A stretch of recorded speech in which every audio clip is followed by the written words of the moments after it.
Motivation is a feeling that comes and goes, and it doesn't matter whether it's there or not. Discipline is infinitely more important.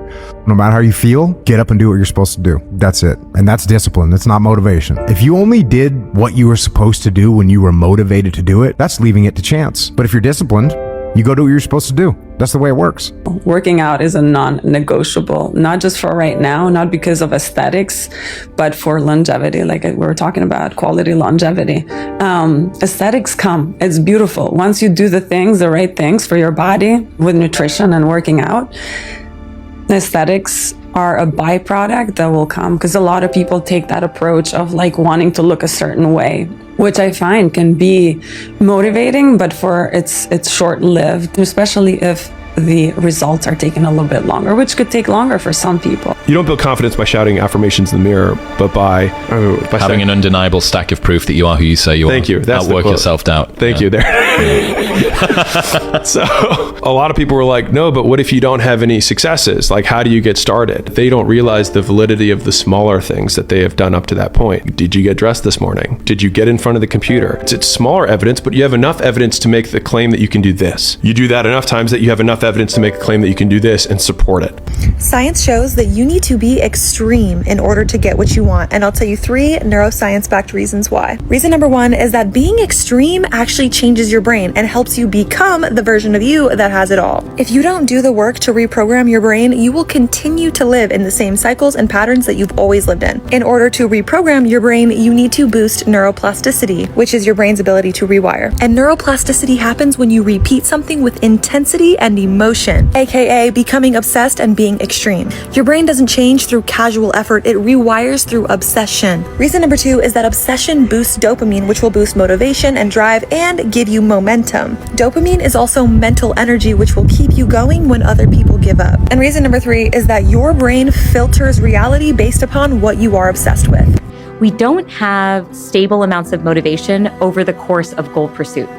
We tend to have a boost in motivation at the beginning of the pursuit. We all feel this viscerally, right? I've decided I'm going to do intermittent fasting, or I'm going to make sure I look at, the sun every morning, the first moment that I get up, or whatever the goal is. And that first day, you are so motivated to get it done, right? In fact, the first few days, the first few weeks. And then you experience a boost in motivation, a higher amount of motivation towards the end of the goal.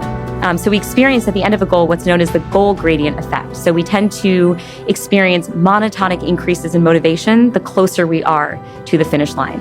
So we might even see in marathon runners, right? They're like, okay, I only have this remaining part to go. I can expend all my energy now to try to get over the finish line. There's a lull, though, in motivation in the middle of goal pursuit. And that's something that we want to get ahead of, we want to solve for.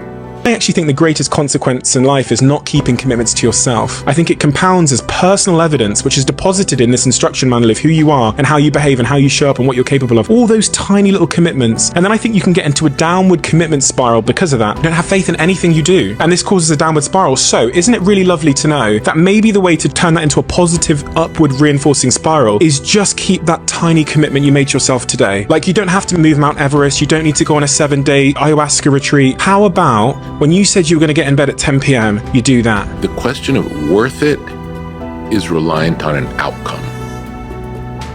We don't make these things for an outcome. It's not the mindset to make something great. The outcome happens, you're making the best thing you can make. It's a devotional practice. Whatever happens after that happens. And that part that happens after it is completely out of your control. Putting any energy into that part that's out of your control is a waste of time. All it does is undermine your work. Your work is to make the best thing you can.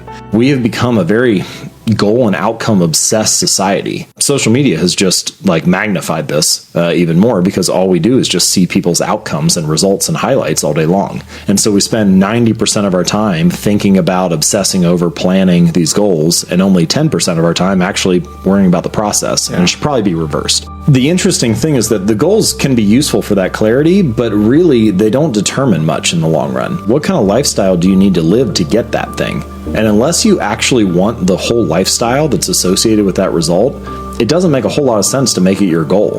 The same way that money multiplies through compound interest, the effects of your habits multiply as you repeat them over time. The scientific data tell us that if we inform people around us that, for instance, we are going to write a book, or that we're going to start a podcast, or that we are going to run a marathon, or whatever it happens to be, more often than not, we get feedback that is generally positive in form. I think that's good and to be expected, frankly. If a friend tells us, hey, I'm going to write a book, or I'm going to pursue a new fitness goal, or I'm going to learn a language, we say, great, go for it. You can totally do it. You're very likely to succeed. Go for it. How do you want me to support you? Is there anything I can do to support you? Those all are, frankly, healthy exchanges. And yet, the data tell us that the positive feedback that we get from others when we announce that we're going after a goal activate certain reward systems and motivation systems within our brain that then quickly dissipate and then diminish the probability that we will engage in the type of behaviors that actually lead us to achieve that goal. Negative people ruin your life. There was a study that was done in 2006 called the Bad Apple Effect, where they took a group of 5 people and randomly added a negative person to some of the groups to see how it would affect the groups while working on tasks. Groups with 1 negative person did 40% worse on all of their tasks, and the quality of their work decreased by 25%. They also found that the groups with a negative person had 50% more conflicts, which led to more disagreements and less collaboration. Self-esteem is a reputation you have with yourself. You're watching yourself at all times. You know what you're doing, and you have your own moral code. Everyone has a different moral code.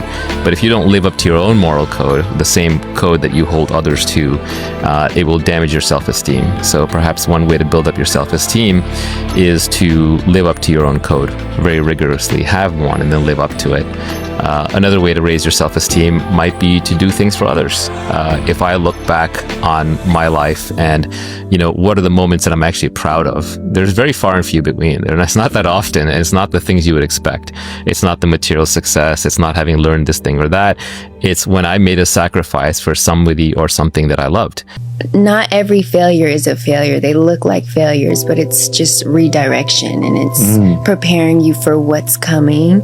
So if you look at what you learned in that situation and why you're being redirected, it can change your whole trajectory. 40 years from now, you would trade every dollar in your bank account to be exactly where you are right now. Every single dollar, every achievement, everything that you own to be back in this moment at the age that you currently are.